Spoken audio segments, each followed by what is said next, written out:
It's 4 hours till midnight here in the Spyderco capital of the world, the Mile High City. And from coast to coast, from sea to shining sea, it's Wednesday, baby, and it's 8 p.m. Mountain Standard Time. So if you're watching this later and you weren't able to make it, that's when we went live, 8 p.m. Mountain. And because absolutely nobody lives in Mountain Standard Time except for other Coloradans and occasionally the person from Arizona, it's 10 p.m. Eastern or 7 p.m. Pacific. Happy Wednesday, everybody, and welcome in. I know I've been, and I said this in the last live stream too, I've been kind of slowing down production of my regular content recently. I've only done a few videos. Typically I get out 3 to 5 a week.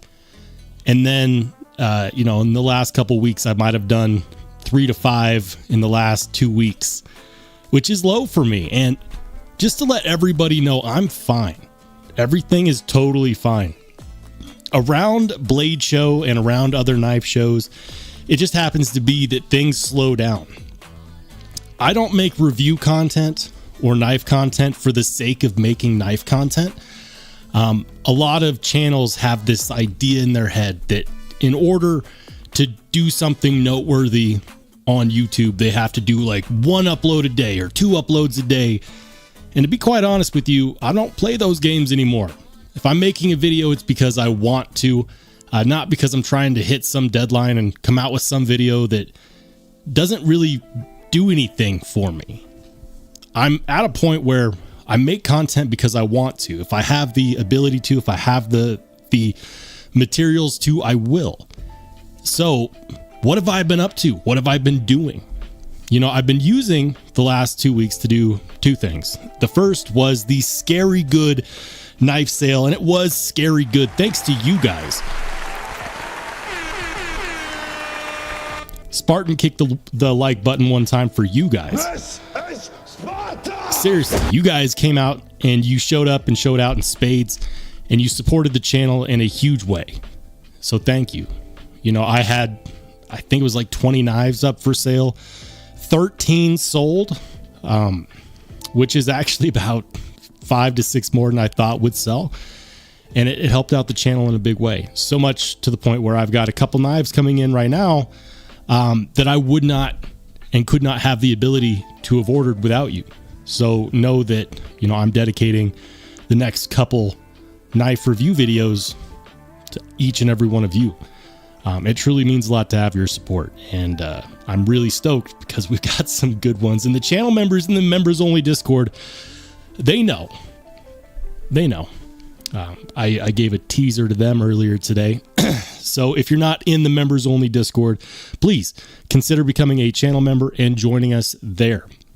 The second thing I've been doing is I've been working on the next episode of Steel Snobs. It's a series where I've done 9 episodes so far, and I've done over 600 videos. 9 of them have been Steel Snobs, and those 9 videos have outperformed everything else.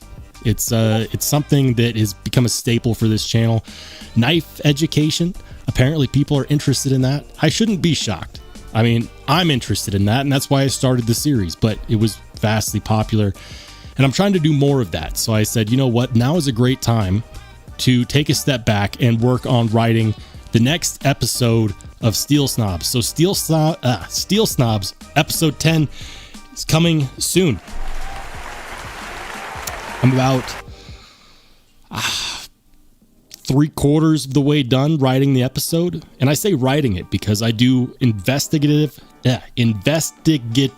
journalism to get my information before I decide what I'm going to talk about, and it helps develop my opinion.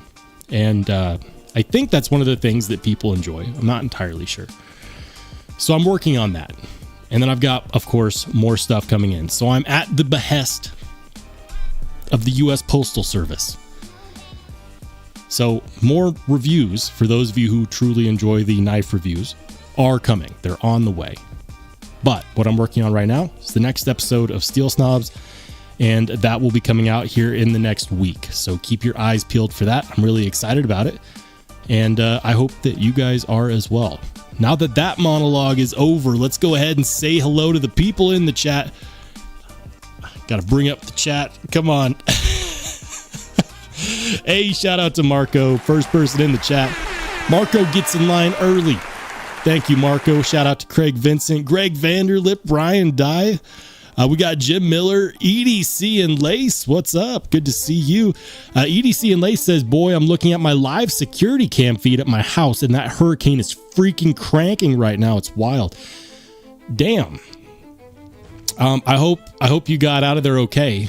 You know, it seems like the South just got hammered this season. Hurricane after hurricane after hurricane. And my heart goes out to the people that are affected, you know, and it's not just Florida. It's a lot of states. So hope you're safe. Hope you're safe. Hope your loved ones are safe. Hope everyone's doing all right. I mean, if you're tuning into the live, I have a feeling you may have gotten out. I hope that was the case. What's up to Gas Station Knives Forever? Good to see you. EDC and Lace says, I have a friend with a private plane, so we flew out yesterday to his ranch in Wyoming to wait out the storm. Man, I need some friends with some private planes. You know, like my friend's claim to fame is, oh, I've got a brown FSD, and they don't even know it's in my pocket. I could have a Conagarius, but can they fly me out of the state when weather turns bad? No. That's a friend indeed, Lace. I'm glad to hear that you got out of there. Right on. Let's see. Gas Station Knife says, literal babies, are we referring to a collection of knives? It's ironic that we have to ask that question, but it is a valid question because I do refer to my precious modified Spyderco collection as my babies. So I get it. Hey, what's up, Knives Are Life? Good to see you. Ian Coates says, I'm only here because someone said there would be Dippin' Dots. Gotcha. There is no Dippin' Dots. But wouldn't it be cool if there was? I like Dippin' Dots. Haven't had those in years. All right. Going through. What's up, Rebel Rouser? Good to see you. We got John Blackman as well. What's up, John? Thanks for being a channel member. Fred the Lug is joining in as well. Barbarian Brawny, give it up one time for my man Brawny. What's up, Brawny? Good to see you. Sterling Stutes says, scored a TACCOM unnamed by VooFam. Nice. He did a giveaway on that, didn't he? That's a crazy looking knife. It looks really cool. I had hopes that it would be like a top liner lock knife, but it's a regular plunge lock. Excuse me. It still looks pretty cool. Ryan Dye says, dang, man, you're almost at 10K. And I know, and it's awful. Like, my strategy is to be unique, to do videos my way. Like, everyone else is like, I got to do 2 videos a day or 1 video a day. I'm going to pump out all this content. And meanwhile, I'm like, you know, if I don't have something that I want to talk about, I'm just not going to talk about it. Like, if you look at my videos, like, I've done plenty in the last 2 years. I've done 600 plus. But when you look at other channels that are in this, you know, the same vein, like we're talking 1,000, 2,000, and that's great for them. If that works for them, that's great. I'm just not interested in doing that. So the funny part is that, like, I'm so close to 10K, and the smart move would be to continue to pump out content like it's nobody's business. But here's the thing. I'm not concerned about a subscriber count. What I'm concerned about is the quality of my content, because at some point in time, this channel will become irrelevant. Maybe it happens next year. Maybe it happens in 10 years, you know, but at some point the channel will plateau and become irrelevant. When that happens, I want to be able to look back on my content and be proud of the things that I find there. I want to look back and say I didn't just make videos for the sake of making videos or for chasing, you know, a vanity number like a subscriber count. What I am concerned about is making sure that the content that comes out next is content that is enjoyable for the people that are already here. That's what I'm focused on. But you're right, Ryan, we are almost there. I would say probably by the end of the year. I mean, I'm probably jinxing it though. It's bad luck to talk about it. Maybe. All right. Still saying hi to people. If I can get past my own monologues. What's up, John Tagamori? Good to see you. Welcome in. Hey, we got Gator Aaron joining in as well. Get up for my man, Gator Aaron. Hope you're doing all right, man. I know. I'm pretty sure you're in the hurricane affected states, man. Hope you're staying safe, staying dry. Are you joining in the live chat from a storm cellar? Blink twice if the answer is yes. I hope you're safe, brother. Fred the Lug says, why is the unnamed a regular plunge lock? Who is coming out with new knives that just has a plunge lock? Seems like a stagnant release, not progress. You know, I'll say this. They did a hell of a job. And we'll check it out. We'll look at pictures for those who aren't familiar with it after I get done saying hi to people.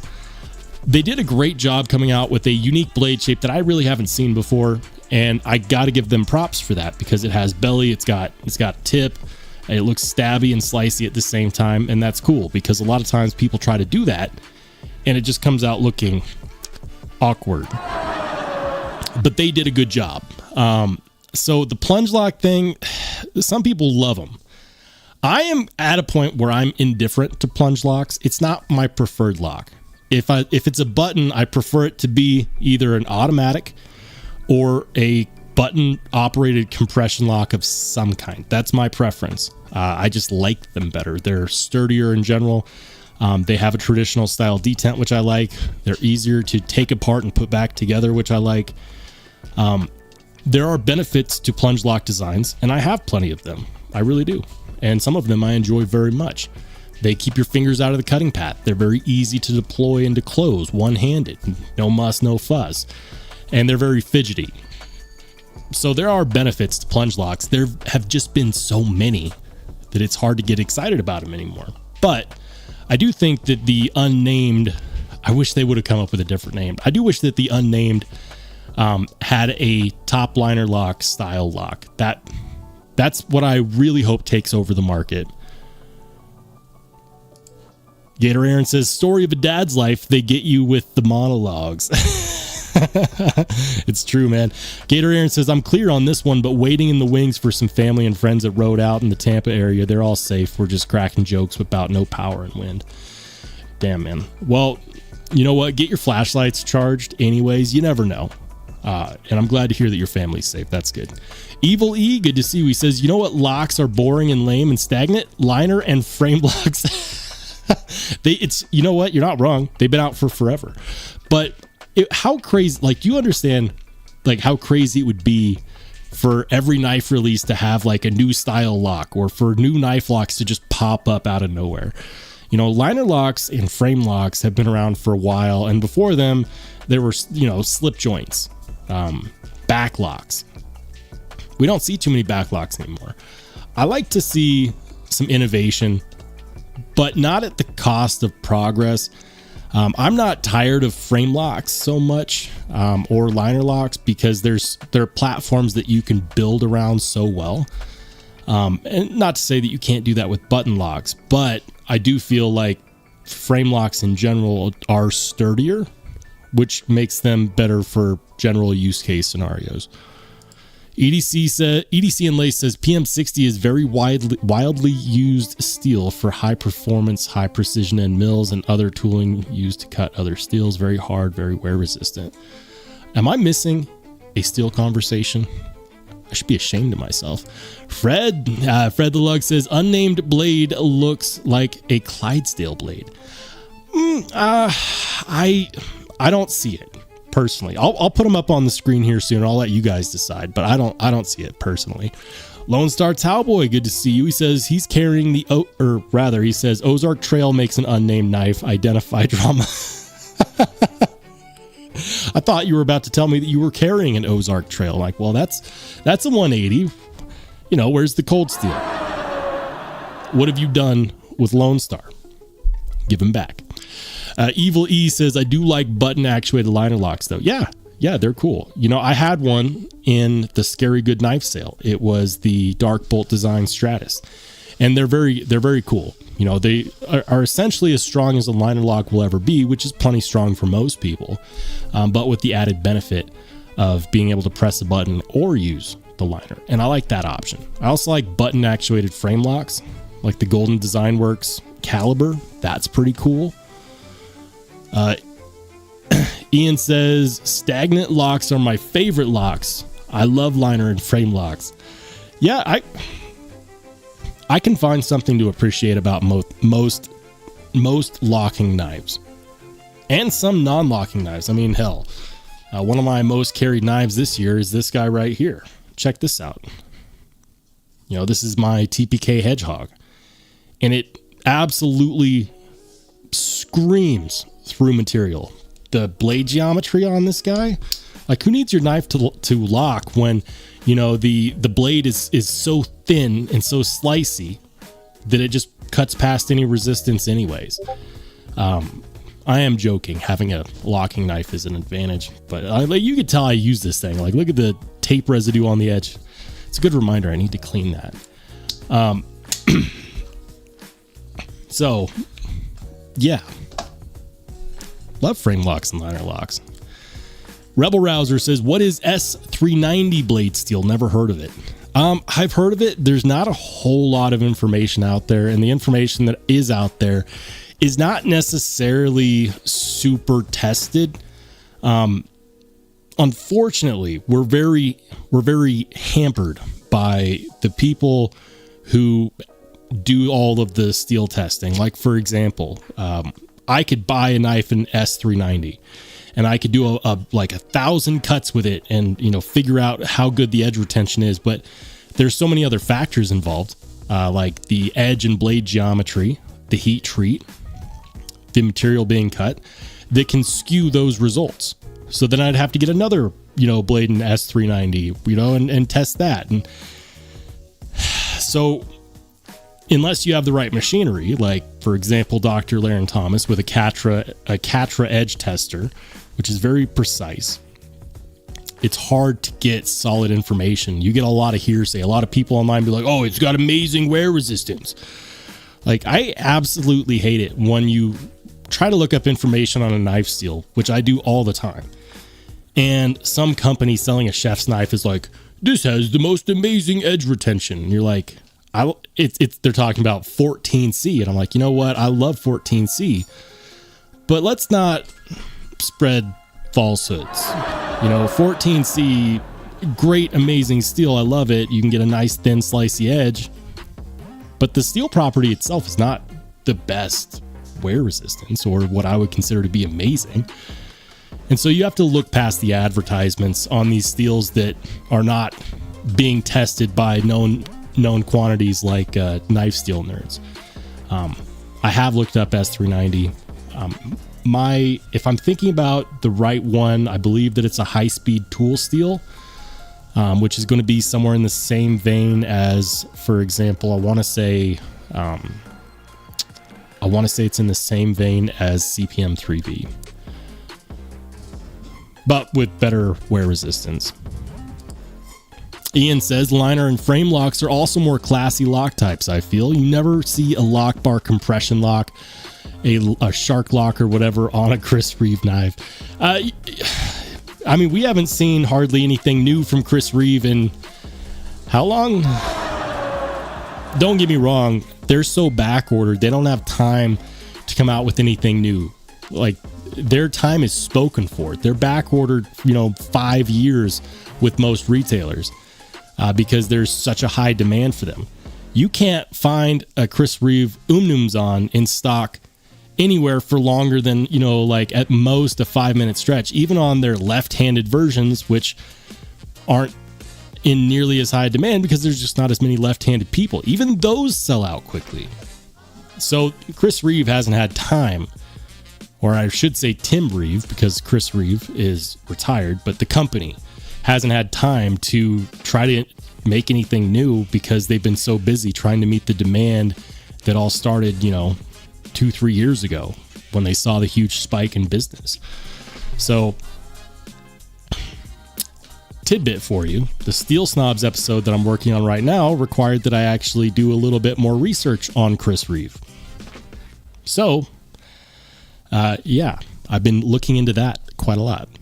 Gas Station Knife says, I've been bored with knives for a while. Just ordered an orange and blue M-Tech Warncliffe to tide me over until I can get lucky with a Rosie. Yeah, you know, they're out there. The Rosies are out there. I see at least one go up for sale every day on Knife Swap on Reddit. So if you're willing to sit there and refresh Knife Swap on the hour every hour on Reddit, you'd probably find a good one.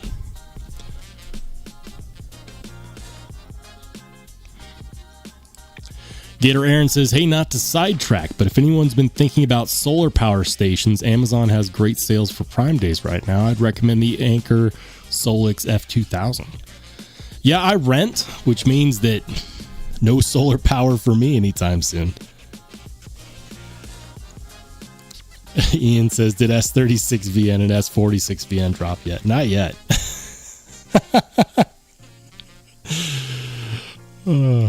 Ian says that Chris Reeve is like the Apple of knives. If it works, why change it? I don't know if I would say they're the Apple of knives. I don't know if I would go that far. Because iPhones change every year. You know, Chris Reeve hasn't changed hardly anything in many years. I mean, if you don't have to, why would you change it? Ian says it's not the demand that stops them from innovating. They're the kind of company that likes to stick with what works for them. I'll put it to you like this. Companies make a change when they start to feel it in their bottom line. Just look at Medford Knife and Tool. And I know that a lot of people hate Medford knives, but there's a lot of people that really like them too. Greg Medford is coming out with I will not call it a budget line because they're still, I want to say, around like the $100 mark. Medford is coming out with Main Street knives. And for some god-awful reason, he decided to make them all backlocks. Like, really? Really, Greg? Backlocks, like, look, I get it. There's a place for backlock knives, but that's not, like, the community isn't like, you know, give us more backlock knives. But he's doing it, and he's making less expensive knives because for the last so on ever many years, people have complained about his knives being expensive. And now, like, you can, he's discontinued the Praetorian, and you can find them in stock. He discontinued the Praetorian months ago, and you can still find them in stock. So if you want companies to change, stop giving them your money. Chris Reeve has no need to change because people are still giving them their money in handfuls. Gas Station Knives Forever says, bet there are right-handers buying lefty Chris Reeve knives. I wouldn't be surprised. People like hyperventilate over the opportunity to get in on an Umnumzon. And I can see a lot of people doing that by mistake. Aaron says, probably GSK been looking for a lefty Chris Reeve with inlays for a bit. I'm pretty sure I've seen them. Ian says, a change like MagnaCut since MagnaCut is the big thing now. Yeah, you know, I was chopping it up with my buddy Knife Dope, and I was talking to him about the MagnaCut, and he, for some reason, he thought that Chris Reeve MagnaCut was like really, really low, like 60 to 61 Rockwell. And for the record, that is not the case at all. What the hey? We'll pull it up. Here it is. And in case anybody didn't know this, Chris Reeve is beyond reproach. They have earned our trust. If they tell me that a Rockwell hardness on their certificate of authenticity is what they say it is, if you can't trust Chris Reeve to be honest about it, you can't trust anybody. And here it is for the people in the peanut gallery. The Umnumzon 63 to 64 Rockwell. If we were to go to their Sebenza, the Sebenza is 63 to 64, or you can also get it in S45VN at 60 to 62. Yeah, so it looks like on their folding knives, they're doing 63 to 64, which for most people into folding knives is ideal.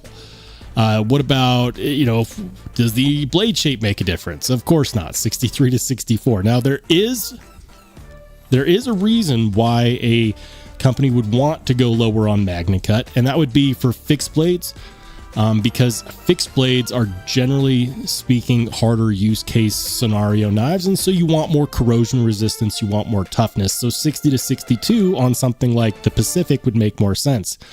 In this case, they're doing 61 to 62 on the Pacific, so that makes sense. On a folding knife, I don't really need that extra toughness or corrosion resistance. 63 to 64 is what I want.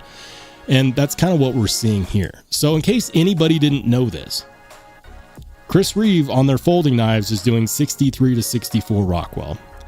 And I'm going to take them at face value when they say that, because if I can't trust them, I can't trust anybody. I believe that they are doing what they're saying that they're doing. What about on the Inyoni? Are they doing MagnaCut on this as well? Yes, they are. 63 to 64. So most of their MagnaCut is 63 to 64 with a few exceptions. Now, we were talking about the TACCOM unnamed knife? The unnamed. That's just what they're calling it. It's available. You can go and buy it. This is it. So earlier someone said that they thought that this looked like the Clydesdale. So let's go ahead and compare that real quick. This is the unnamed. Look at this belly. You've got all this belly right here, and then this aggressively angled clip point. So this doesn't look like just about anything that I've seen, but maybe you guys can throw some suggestions in the chat. The new breed Clydesdale, I checked it out. It's a great knife. I checked it out when it was a prototype, and it's still very popular. So if we were to compare the two, here's the Clydesdale, and I'll see if I can pull up a better picture of it. Come on. There it is. Clydesdale. That doesn't look anything like this to me. It doesn't. They're both unique blade shapes. And they both have what I would consider to be a stabby tip, but they're not the same thing. They're just not. I don't see a resemblance personally. But for those who were wondering what we were talking about with the TACCOM unnamed, this is it. I do wish that they had done a top liner lock. That would have been my preference. I feel like they had an opportunity to do something cool, but they went the normal route, which is okay.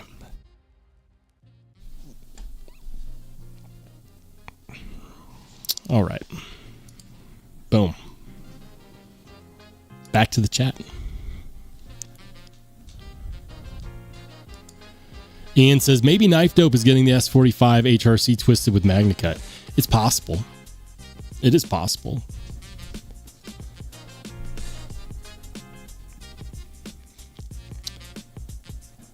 All right. Rebel Rouser says, I'm thinking of picking up an Ohio River slip joint that goes on sale tomorrow at TPK. I thought they already released. All right, hold on, guys. We're going back to the screen share. Traditional pocket knives, here we come. I could have sworn these were already released. Nope. Tomorrow, you are correct. So these actually look pretty cool. And if I was bigger on slip joints, I would definitely be getting in on one. However, my priorities recently have kind of taken me away from being able to get in on this. So check it out. The one that I would go for would 100% be this guy. I think that is a gorgeous Warncliffe style blade. It's stabby. It's going to be really good for utility purposes. Nice deep hollow grind. I love the jigged titanium. I have to say something. So the traditional pocket knives channel, because they have their own channel, the guy that runs it, his name is Brian. He pronounces it jigged. Out of curiosity, does that like bother anybody else or just me. The jigged titanium. It's jigged. It's the jigged titanium. The jigged. Anyways, you know, these semantics aside, I think that looks gorgeous. And if I hadn't already committed on other things, this would be the one I'd be going for. I think that looks the best. It looks the best. It has the best utility style on any of the other blades. Like, they all look good to some extent, right? Like, for example, this is the clip point. They're all in titanium and S90V. Absolutely phenomenal. They're $185. Absolutely phenomenal.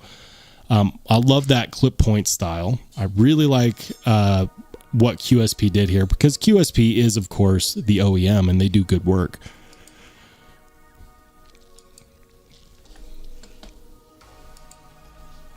But if I was actually in the market for a slip, you know what I would do? I would just go over here and pick up one of these nip slips.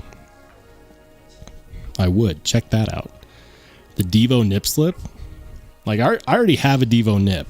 That's why I didn't pick one of these. But the edge and blade geometry on these is superior to most knives.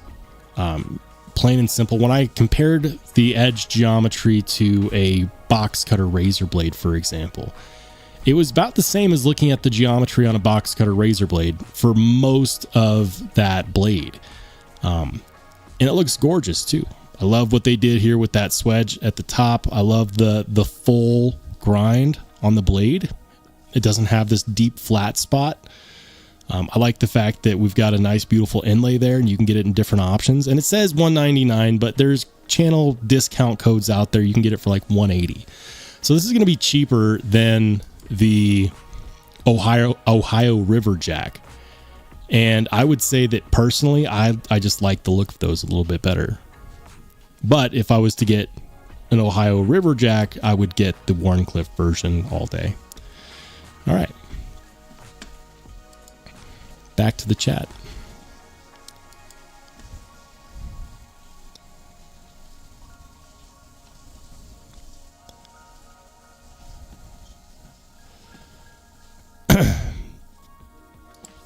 Ian says Chris Reeve won't do a steel unless it's dialed. Spyderco is the same way.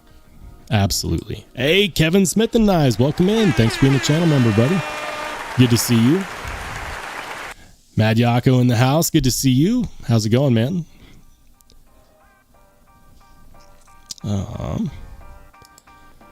Gas Station Knives says, we can have that guy who does the improper hand tool HRC test corroborate with...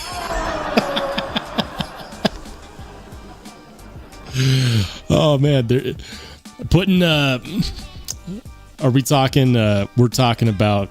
What's his name? Cutting board reviews. Honestly, I don't even know if he does those anymore. I stopped watching his stuff.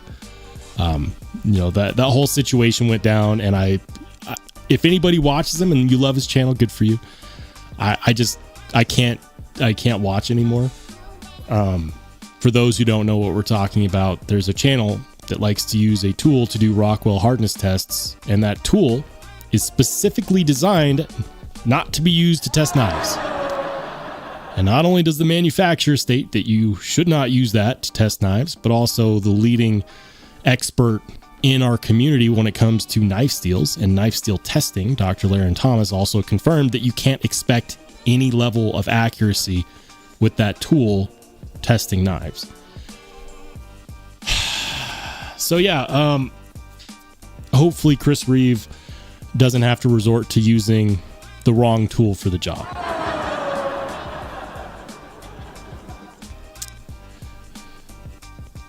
Mad Yako says, any word on that gavel? Yeah, so the gavel is actually currently in a pending sale. So I sold everything but 7 knives. The gavel is counted amongst those being that was sold. So unless the gentleman who the sale is pending for were to back out, I'm just waiting for the funds to clear, and it's his. So the gavel is technically spoken for. Kevin C says, how did the sale go last week? Yeah, 13 out of 20 sold. It's pretty good. It was pretty good. You guys helped out the channel in an immensely awesome way, and we got to try a new format for doing a knife sale. Like, I've done multiple knife sales where I make a video and then, you know, I have people email me, and then, you know, for a 4 or 5 hour span, my email freaks out and I freak out because I'm looking at emails and trying to figure out, you know, who do I contact? How long do I wait for you know, for someone to get back to me before I go on to the next person? And we did it differently this time. This time we did it live, and for the most part it was good, but there were some issues with logistics. Like, you know, it's hard to look at form submissions and also do the live at the same time. But I really enjoyed doing a live knife sale, and if I can iron out those logistical issues, which I believe I can, then we will absolutely be doing another one before the end of the year. So cheers to that.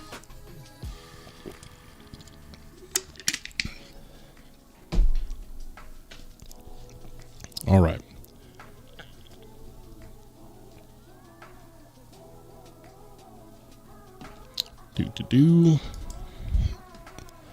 Paul Mills, good to see you. Hold on.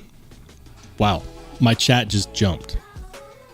Kevin C says cleared yesterday rolls. Oh, you know what? I will have to check on that after the live, and I will shoot you an email.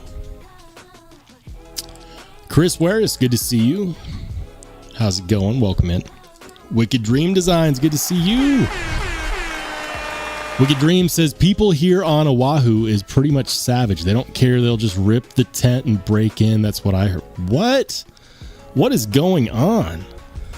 What is going on? Kevin C says sold to me. Right on, dude. It's nice to put faces to names. I'm trying not to identify who bought what on most things unless people choose to be identified. You know, I don't know who wants to be a private person or not. I try not to make that decision for people.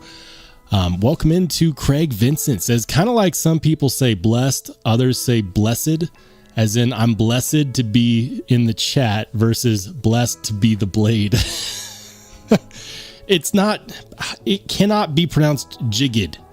It's jigged. It's jigged. Like rhymes with rigged. It's jigged. That's going to bother me. It's just going to bother me. Wicked Dream says, got my Colt 45 and 2 zigzags. That's all I need. Quoting the Afro Man. I know that song. Lone Star says, pronunciation changes on words when describing it as a verb or a noun or an adjective. I mean, we could settle this right now. We could go on the Googles, and who knows, maybe I'm wrong. How to pronounce jigged. Help me out here, Google. Help me out. All right. So I'm going to kill the music, and we're going to have Google tell us. How do you say it? Jigged. Do you guys hear that? Jigged. It's jigged. All right. That was an easy one to solve. Back to the regular live. So, that great debate has been solved.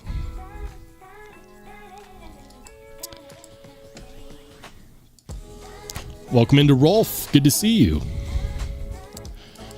Craig says, I had a gig Saturday night and I missed the sale. Is there a list somewhere on the ones that are still available? I mean, yeah, actually. I'm not going to show it on screen because I have the contact information next to each name for each person, so that when I printed all the shipping labels, I knew what shipping label went with what box.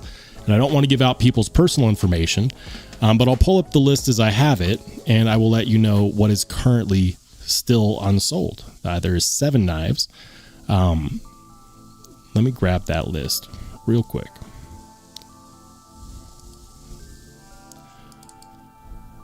All right, so the knives that remained unsold, for one, the titanium concept cassowary, not the 80s. Everybody wanted the 80s. The 80s is sold. So the titanium cassowary that is $85 shipped is still available. The Vosteed Corgi, at $40 shipped is still available. The Kaiser Denim Sheepdog at $50 is still available. The Kaiser Holdra at $85 is still available. The QSP Unicorn at $35 is available. The Bag Mini Glimpse at $50 is still available. The O-Knife Metal 3 and the Kaiser Assassin. So those are the knives that are still available. I don't have them on my desk. I'll call it a recording studio because I have to call it something. My work area here was dangerous. Okay, and it was dangerous because I had knives everywhere. So I had to put stuff away. I had boxes everywhere, knives everywhere, and so I don't have them on the table right now to show you guys because they all got put away. And I still have, let's see, 1, 2, 3, 4, 5, 6, 7, 8, 9, 10 knives on the table. But after the sale, it was crazy. I had like 30 plus knives, and I had to for safety, I had to clean everything up. But if anybody has a knife that they'd like to see, titanium cassowary, Vosteed Corgi, Sheepdog, Holdra, Unicorn, Bag Mini Glimpse, Kaiser Assassin, and the O-Knife Metal 3. Those are the 7 knives that are still available. Everything else is sold. All right, back to the chat. John Tagamori says, okay, let's go Grail shopping. Let's do it. Let's do it. All right. And back to the screen share. So, Grails. Guys, there's quite a few knives that I would consider to be Grails that you can buy right now. And you know what? We're going to start with one which I think is really awesome, but the level of availability tells me that maybe the market has kind of moved away from them, but you'll have to tell me. So the first one is going to be at southernedges.com, and it's gorgeous, especially if you like Bowie style blades. That's right. I said Bowie, not Bowie, Bowie. Never making that mistake again. So Hinderer Eclipse buoys are in stock en masse at Southern Edges right now. And I'm not affiliated with them at all, but that's just where you can find them. I love that blade shape for the Hinderer Eclipse. You can get it in battle blue. Let's see. You can get it in battle blue. You can get it in the regular stonewashed. I think you can get it in the bronze. You might also be able to get it in black. But that is gorgeous. Absolutely gorgeous. And it's a design that many people actually consider to be a better carry than the XM18. I wouldn't know. I've never handled an Eclipse, but it's on my list. I have a Grail list, and it's on that list, a Hinderer Eclipse. And when I saw that you could get the Bowie style blades, I salivated a little bit in my facial region. So Hinderer Eclipse 3.5 Bowie. Hold on. I'm going to pull up the other ones to kind of show you guys what they got, because it's really cool.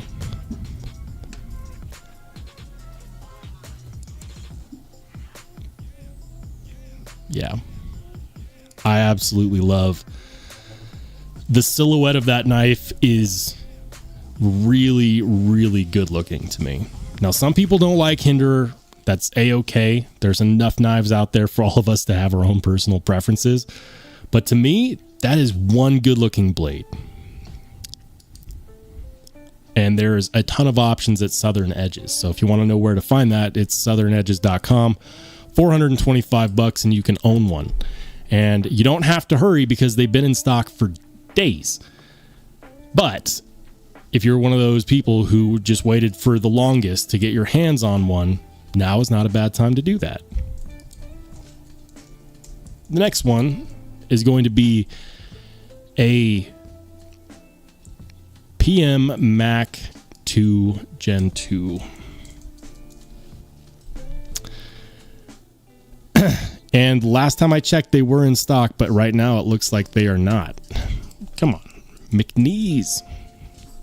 There they are. Yeah, and they even got one that's not an automatic. The fastback handles. I actually really like the fastback handles. Now, this is one of those knife designs which is simple by nature, but people love dearly because it's high quality made. USA made by McNeese Knives. And these aren't cheap either. $595. But that is gorgeous. MagnaCut blade, titanium handles, thumb stud. It's just a nice classic looking premium American made knife which is meant to get work done. And I love the look of this too. It's nice and simple, but you can tell that it's quality made. All right, back to the chat with me.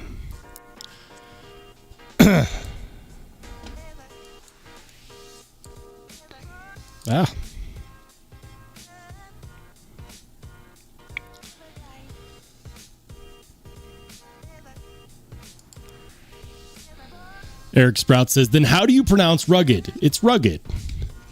But the American language is really, really dumb like that.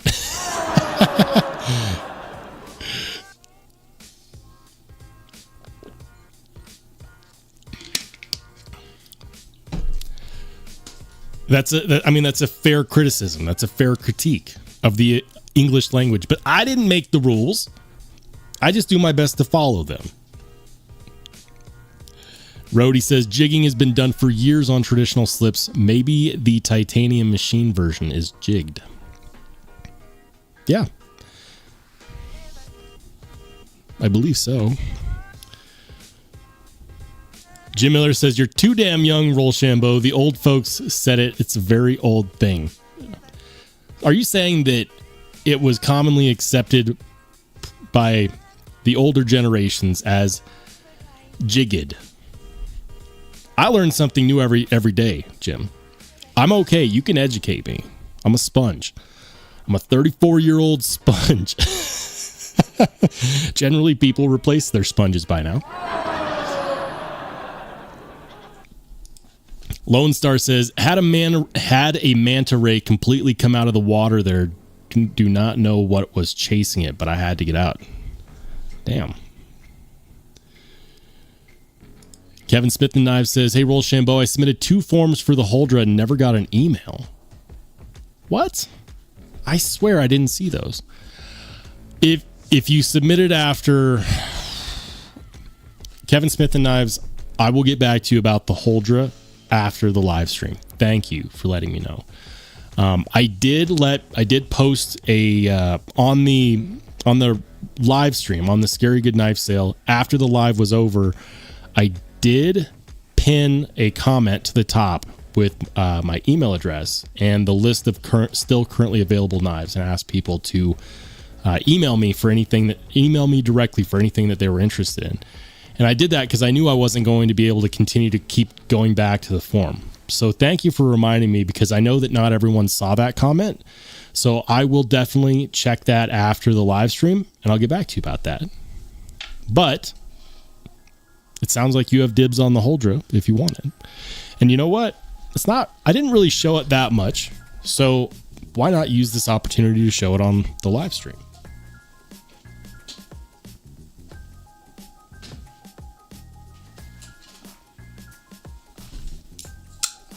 So this is actually a really, really cool knife. This is the Kaiser Huldra, and it's got excellent cutting geometry. Very, very thin, slicey, flat grind, and action is a straight guillotine. You got your options for deployment. You got your rear flipper. You got your front flipper. And then, of course, you also have the deployment hole and the full-length fuller. And as you can see, it wants to chop your thumbnail off every single time. It's a straight drop. Super deep carry clip, and that is right-handed tip up carry only. Single-sided captive pivot, T8 hardware all the way around, milled titanium everywhere. Great knife. Man, honestly, If you want a premium to blow cardboard apart with, this will do the trick. Is it sharp? Yeah. It's sharp. It's very, very sharp. So, Kaiser Holdra, Kevin Smith and Knives, thank you for reminding me to check that form, because I posted the pinned comment and then I promptly forgot to keep checking the form anyways. That's my bad. I will shoot you an email after the live, I promise. Mad Yako says, I want that to your Rackham, Jack. To your Rackham, Jack is jigged. What? The to your Rackham. To your Rackham. Like Jack Rackham? I've seen this. That's a pretty knife. That is very pretty. What I don't understand is the commitment to the nail nick. Like, there is a point for a nail nick on a slip joint. The point is to give you something to give you purchase when you manually pull the blade out. But this is a frame lock flipper knife. Do we have a picture of it closed? I mean, can you really get the meat of your finger in there for something like a reverse flick? That's what I want to know. I mean, I don't necessarily know if it even matters, because the nail nick is on the show side, which means that you could really only thumb nick it. So I'm confused by the nick. I'm confused by the nail nick. That's the only thing. And when I saw it, every time I see this, I have the same thought. Why is that there? What are they doing? What are they doing? Are we just adding that for the sake of adding that? Like, that nail nick does not need to be there. That is not a slip joint. Give us a fuller, give us a deployment hole. I personally don't like that part of the design. Personal opinion. $189 on the other hand, titanium M390. You know what? I think that price is extremely attractive on that. I just don't like the nail nick. Personal, unpopular opinion. All right, chat. Where are we at? Hey, Chef Rocky. Good to see you, man. Welcome in. Guys, Spartan kick the like button for another channel mod in the house. This is Sparta! Do it for me, please. Are you not entertained? And do it because I'm trying to be the least annoying version of myself with the sound effects. I don't know if you can tell that. I've toned it down quite a bit from like 3 months ago. Days D in the house. He says, but the blade to handle ratio is wacky. On the Holdra, it's not actually that bad. It has a lot to do with the fact that this is a Warncliffe style blade. And so when you put this in there, it looks like the blade terminates right here, but it doesn't. The blade is actually very close to the end of the backspacer. So could they have brought that spacer down a bit and made the blade a bit longer? Sure. But then you'd have a really disproportionately long blade. What I would have rather seen them do if they were to make a change would be to make the handle scale shorter. They could have done that. But as it stands, I don't think that it's a bad design at all, because you get plenty of handle for all different kinds and sizes of hands, and it's comfortable in the hand and it works well. I'm not the biggest blade to handle scale ratio guy. You get a lot of leverage on a bigger handle scale than you do on a shorter one. So as far as use case scenarios go, while some people might find it less attractive, I personally don't.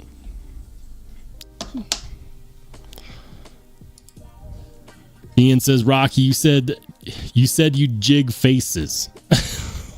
What are we talking about? Chris says, I got a Holdra an S45. This one is S35. Yep. Absolutely. Hey, shout out to TC Blades, and thank you for becoming a connoisseur and collector. Guys, welcome in TC Blades to the ranks, and make sure to check out our members only Discord. Hey, Top Dog in the house. What's up, Top Dog? Good to see you, man. Thanks for joining in. He says, there can only be one. I've been lurking because I was late. You're never late. A channel mod is never late. They always show up precisely when they intend to. Thanks for joining in, Top Dog. It's good to see you, man. TC Blade says, hey, Roll, just made it in. What's up, everybody? Hey, thanks for joining in, and thank you for becoming a channel member, man. We're just rolling right now. Talking knives.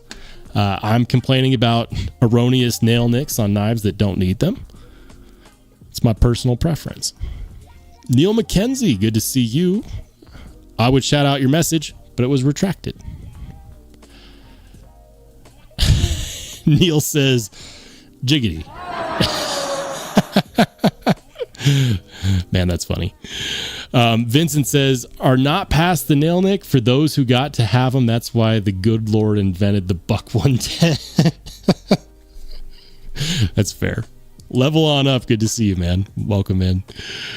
You know what we still need to do? We need to check out the members only Discord. And for those channel members who have not joined in our members only Discord, but would like to, if you go to my channel community page on YouTube and you go to the posts section, you will see, you have to scroll down a little bit, but you'll see an invite code. That invite code is how you get in on the members only Discord. And what that looks like is this right here. Bang. And we're about to pop in here and check out some stuff. I think there might actually be a live stream featured question. Nope. False alarm. But we do have some pocket checks.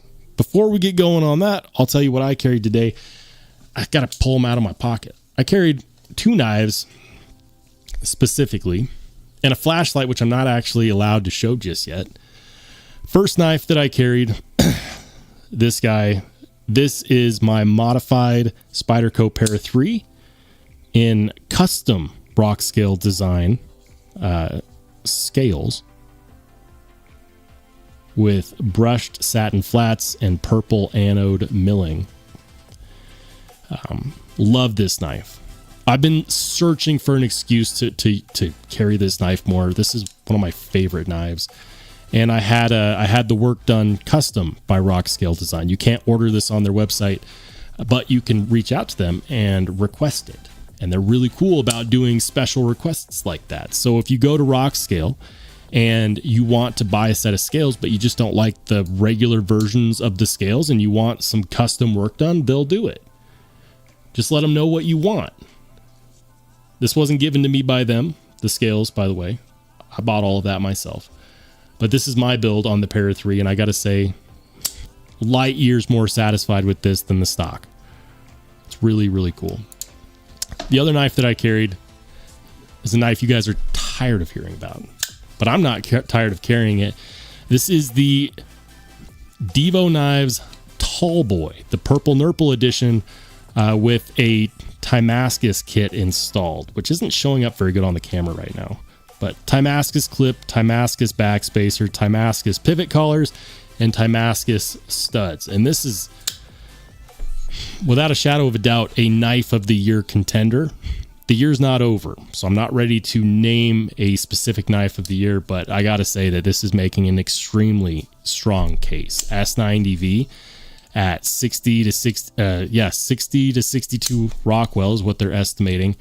Really, really killer knife. And I'm extremely happy with this guy. My only reservations is that in the mail, I've got the Devo Fireball coming. Shout out to Lefty EDC who let me order one early for the sake of review. It's not a review unit. I paid what you guys are going to pay if you buy one. But it's in the mail. And my only reservations on this guy is that the Fireball could give it a run for its money. Same price point, same materials, different style blade. And it's the one that's a collaboration with Stasa. And I've been waiting for that one all year too. I found out about the Tall Boy and the Fireball at the same time. And I looked at that like, I can't choose between the two of them.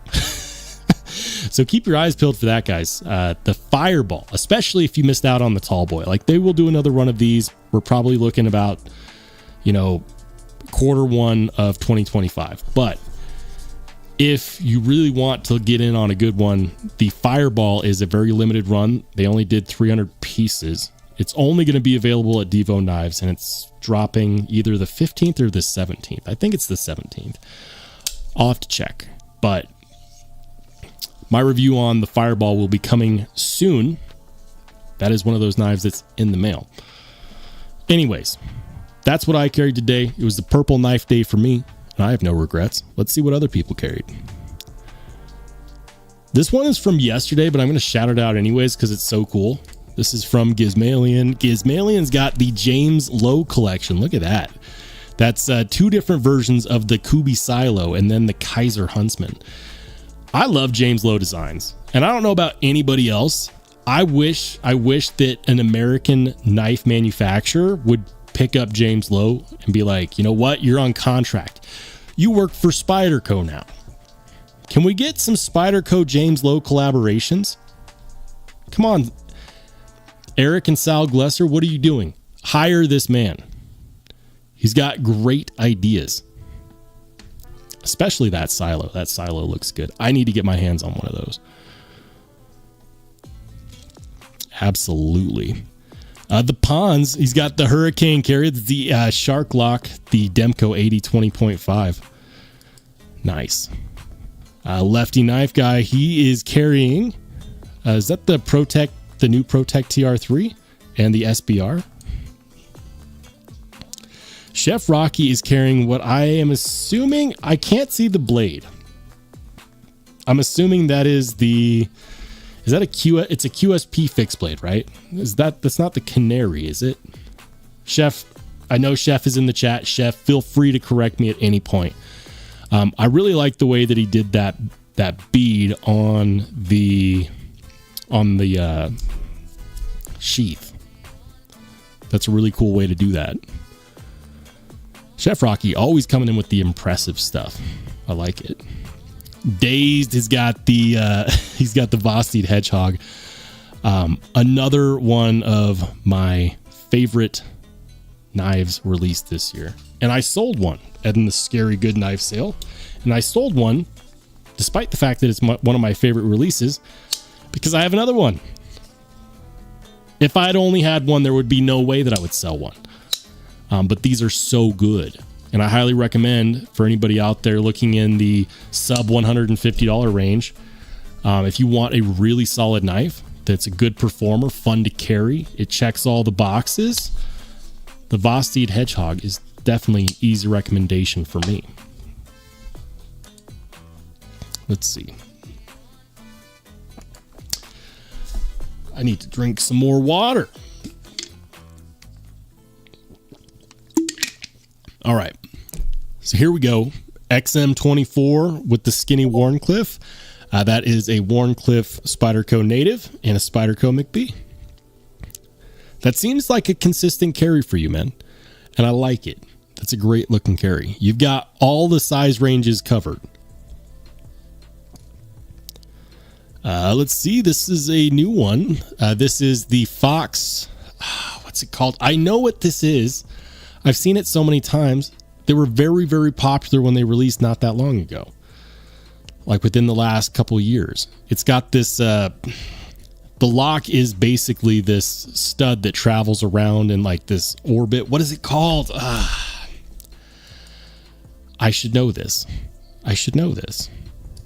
Craig's carrying a variety. Look at that. Cold Steel 8010, Spyderco Tenacious. We've got the Kaiser Phoenix. We've got, I'm not sure what this one right here is in the middle. All right. It's too many. He's locked and loaded. I like it. The 6-leaf SL24. Right on. All right. Let's see. Jim Miller's carrying that's a nice carry. He's got the Dead Wreck and Ridgeback Worn Cleaver, which is the CDC collab. The Rosecraft Ocoee River Swayback. Brass Brigade J-Cal by Jason Grant. Look at that. I really do like the Dead Reckon Ridgeback. I sold mine, and I kind of regret that. That's one of the knives that I sold earlier this year that I was like, you know what? I could have held on to it. And here's the thing. The Dead Reckon Ridgeback is a button lock design, but it wasn't like other button locks because it utilizes roller bearings. It's a USA made integral or however you want to say it, integral. And I'm pretty positive that Dead Reckon is the OEM for half-face blades. Pretty positive. For those of you who follow half-face blades, you know what I'm talking about. But Dead Reckon, they did a beautiful job on the Worn Cleaver, and I had one in red with the the acid battle worn finish that was just so cool. And I kind of regret selling mine, so I might have to rectify that at some point. But super cool knife. Love seeing it, man. Really nice carry. Mark P's got the Hogue Deca on deck. I like it. One Sneaky B. He's also got... if I didn't know any better, I'd say that you came in and you stole my tall boy. Look at that. He's got the same setup. The tall boy with the Timascus kit and the purple nurple. Such a cool knife. And then, of course, the Addicted to Knives Halt. Another great knife as well. Really like that. Chris Juarez has got Kaiser Holdra, the Spyderco Shaman, and the Spyderco Sage 5 in Rex 121. Kevin Smith says, glow slip from Joe Lancelot Leather at EDC Roundtable for my Devo Glow Matter nip slip. That is so cool. I really like the way that slip came out. That is really cool. I like that a lot.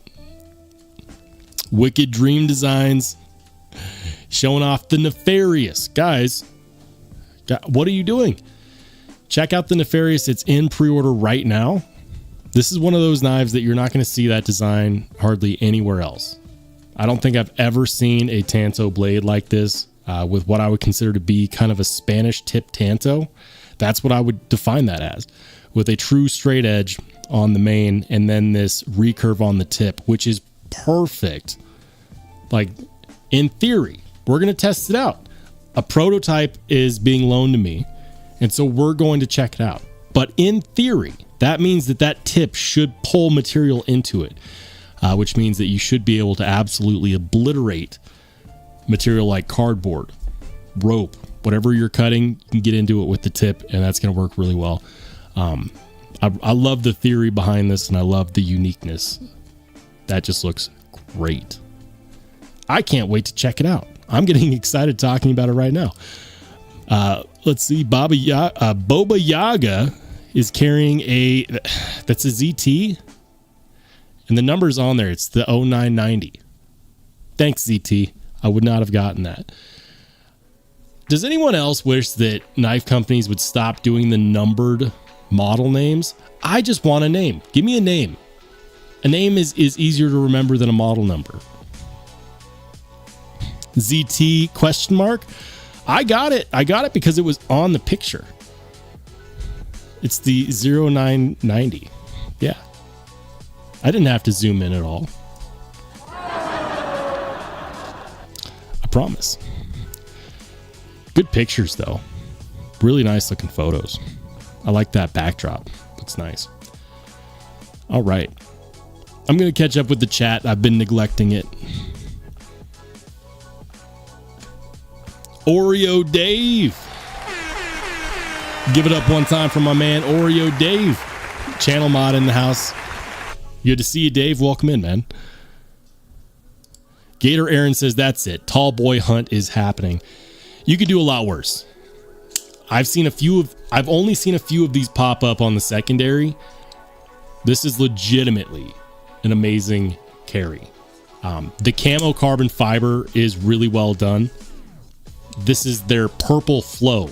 So Devo Knives got they got camo carbon to do a exclusive purple camo carbon fiber. So this is called Purple Flow, Purple Flow, and it's different than the other purple camo carbon fibers that company has come out with before, because they took out certain things and added more purple, and it's not really showing up on camera that well right now.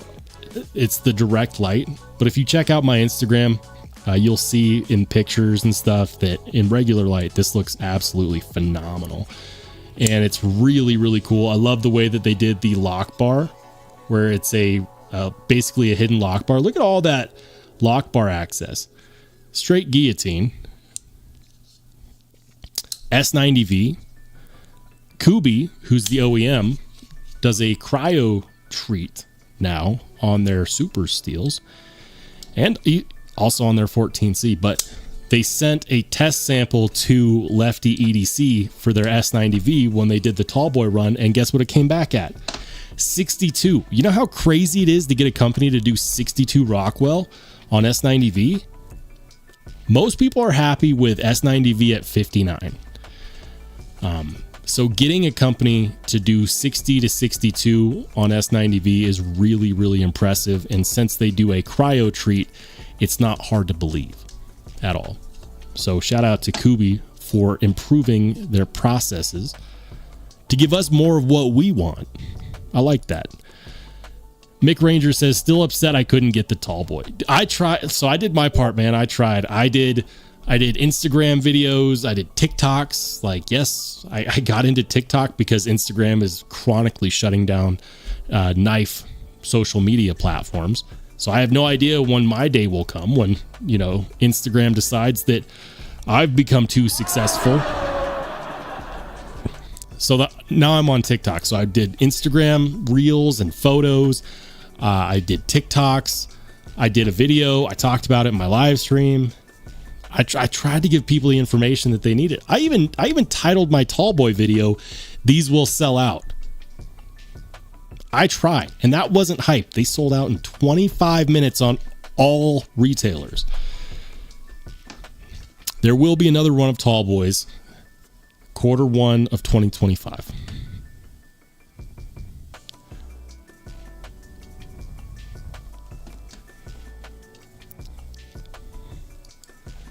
Gator Aaron says, yeah, nothing right now. I missed it by like 5 seconds on the drop. Oh, I'm sorry, man.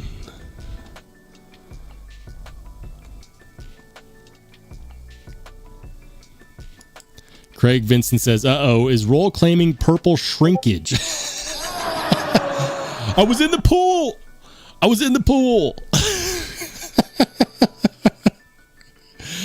No, it's not purple shrinkage. It's just my lighting. Mig says, I was there at the drop, but they went too quick. Some retailers sold out quicker than others. So there was Blade Binge. There was White Mountain Knives for the all-tie version. Their Devo did their own. So they had the Black Pearl and the Purple Nurple. Traditional Pocket Knives had the 80s camo carbon. I feel like I'm missing one. 80s, dark mode, titanium, Black Pearl, and Purple Nurple. Oh, that was all 5 versions. Yeah. I'm telling you, the Fireball. Oh, what the hey. I'll show people. We're going to go to Devo Knives right now to make sure that if you guys want in on this, yeah, October 17th. If there was going to be another release from Devo that competed with the Tallboy, it would be the Fireball. But the difference is that they made far more of these than they did of those. So set a reminder, set a notification on your phone. If you want one of these guys, they're only being sold at Devo Knives. They're not going to be sold at TPK or White Mountain Knives or anywhere else. It's a very limited drop. They know that they're going to sell out. They're planning on it. I'm planning on it. This is the collaboration with Stasa 23. So this is his knife design. Stasa does a ton of knife testing. So you know that this design is going to be really good for people who like to use their knives to go through a lot of material. This one, from a design perspective, I'll tell you right now, from a design perspective, if there was any other Devo knife all year that would challenge this one, and I've been very fortunate to see a lot of these designs well ahead of time and offer input and feedback just based on my opinion off of pictures and stuff, these were the two that I was most interested in this year. So 80s camo carbon will be available on Devo. The black pearl camo carbon will be available on Devo. And of course, the electric blue will be available on Devo. It's $199, but don't pay that price. You can use my discount code. You can use Lefty's discount code. You can use any number of channels' discount codes. If you want to support this channel and you're planning on buying one anyways, RSB10 gets you 10% off. You pay $180. There's absolutely no reason to pay $199 unless you really want to help out Devo Knives by paying them a little bit extra. They're hoping to use the proceeds from this first run to do a bigger second run. So if you do miss out on this one, know that they're already planning for it. They already know that they didn't get enough ordered. They bought the stock ahead of time so that it didn't have to be a pre-order. But because they came out of pocket for it, that means that they couldn't buy as many as they knew they would need. So I'm telling you right now, October 17th. Set your notifications if you want one of these. Do not wait till after work. Do not wait until, whatever, because I'd be willing to bet that these sell out even faster than the tall boy, purely because they made less of them. It's really cool that it's a limited drop, but if you want one, know which one you want ahead of time. Be there. My suggestion. I'm very, very grateful that I was allowed to purchase one early, because I know that I might not have been able to get in on it otherwise. They're not sending me a review unit. Just like you, I'm a customer. So I'm really excited about this one. I don't think you can go wrong with any of these. All three of these look fantastic. When I asked the chat recently which one was their favorite, most people said the electric blue.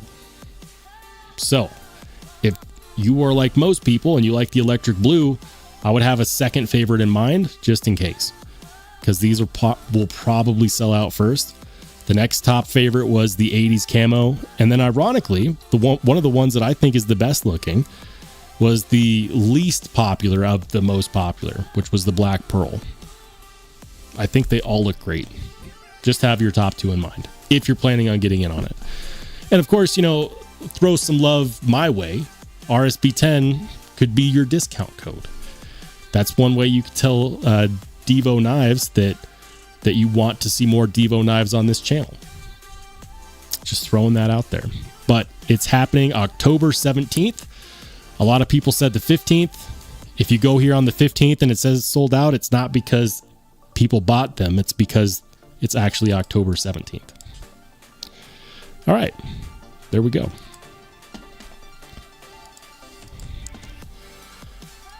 All right. So I know I'm missing stuff. Let me see here. Drinkwater, I forgot to shout you out for being a channel member for 8 months.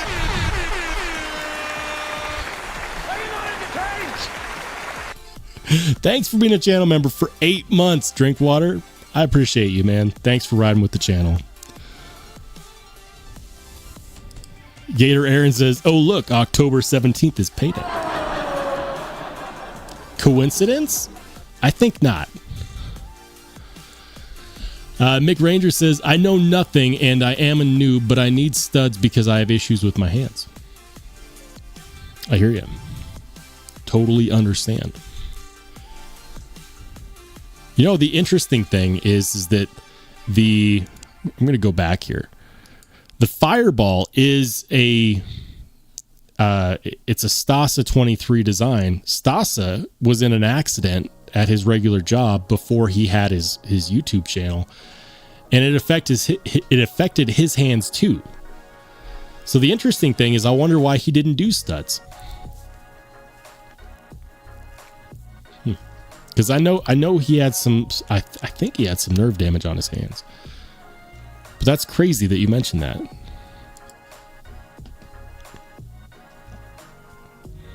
Welcome into Laid Off Pete. Says Jim is correct. Knives Fast Microjet is the 15th. Very cool. Gator Aaron says, I'm doing it. Okay, we're doing it live. Shout out to Bill O'Reilly. I need that as one of my sound effects. We're doing it. I'll write it. We'll do it live.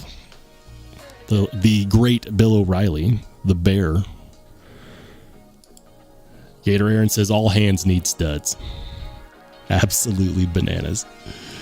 Gas Station Knife says, gosh, my days of tall boys and nip slips are long gone. Yeah. Look, I like what I like, man. You know, it's just crazy to me. Like, I look at all of these really cool American-made knives that I have, and the go-to in my pocket lately has been the tall boy. It's just been so good. But, of course, because I always like to carry an American-made knife, it's fun to pair with other knives like this one.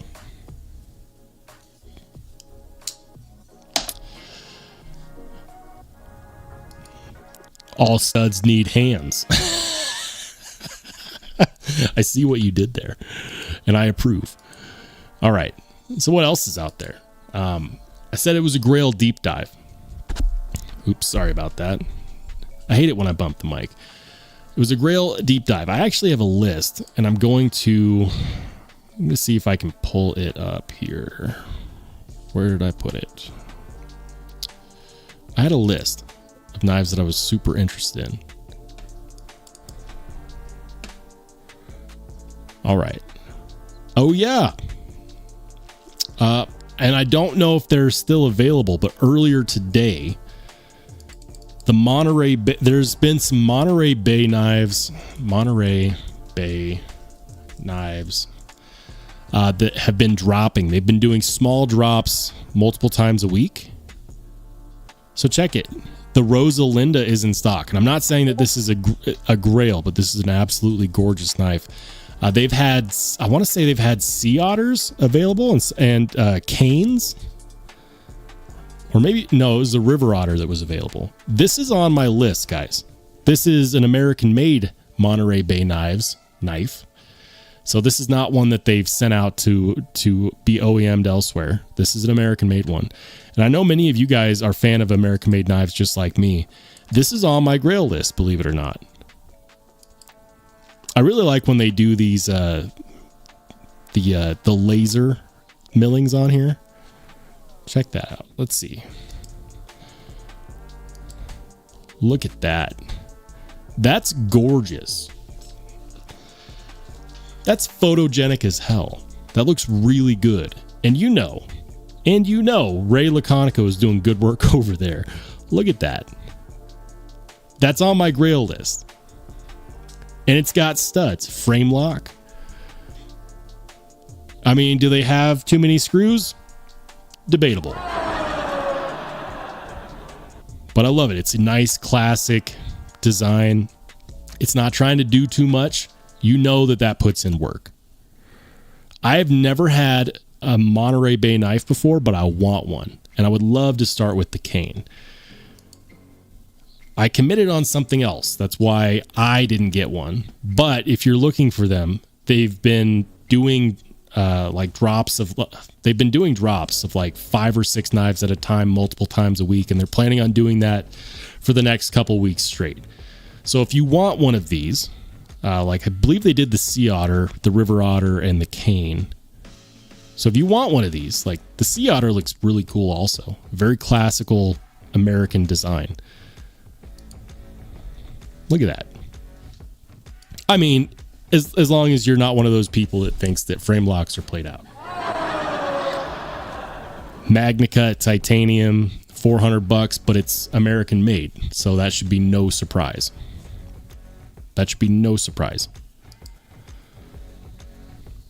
So keep your eyes out on Monterey Bay Knives, guys. And my suggestion, if you want to get in on these limited drops they're doing over the next couple weeks, follow them on Instagram, set up notifications. If you want in on those, that's how you'll get it done. That's how I found out about it. And I would have one, except I already committed on something else that's really cool that's been on my Grail list for a long time. The other ones. What else was on my list? Hold on. Oh yeah. Winterblade. As if you didn't need more knives to buy this month. You know, between Devo, between Monterey Bay Knives. So check it out. Winterblade. Winterblade is doing a drop here soon. I want to say it's October 23rd. Let's see if I remembered that correctly. Yeah, I did. October 23rd at 7 p.m. Central, which is 8 p.m. Eastern or 6 p.m. Pacific. Or no, excuse me, 5 p.m. Pacific. So 5 p.m. Pacific, 6 p.m. Mountain, 8 p.m. Eastern. And Winterblade has said that they have a ton of inventory, so people should be able to get in on it. I wouldn't take that to the bank.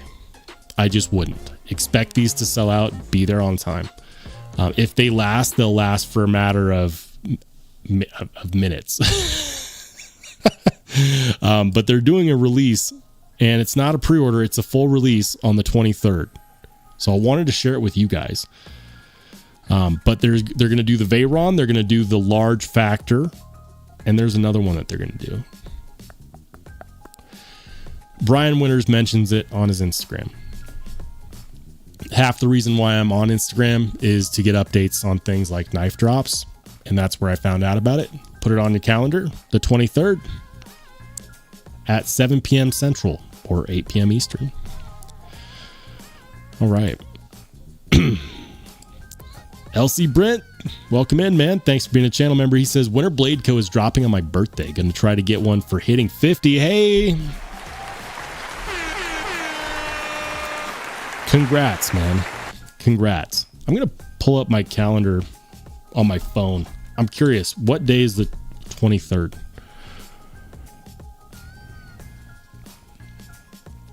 The 23rd is a Wednesday.